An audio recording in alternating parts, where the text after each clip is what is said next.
摩丁、摩憨，中国东盟第一大货运口岸站点。据昆明海关数据显示，2023年经经管局铁路出入境口岸数据，出口货运量已达400万吨以上，2023年同比增长95%，成为中国东盟第一大铁路口岸。据昆明市市长刘家辰在昆明市第15届人民代表大会第4次会议的报告指出，2024年将力争摩憨摩丁口岸进出口货物总量达900万吨，货值达500亿元人民币。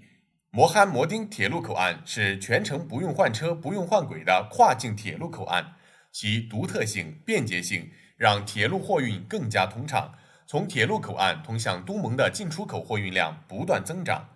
2024年，摩憨摩丁合作区将重点放在5项工作上，即项目建设、招商实效、民生福祉、对外开放和地区发展5个方面发力，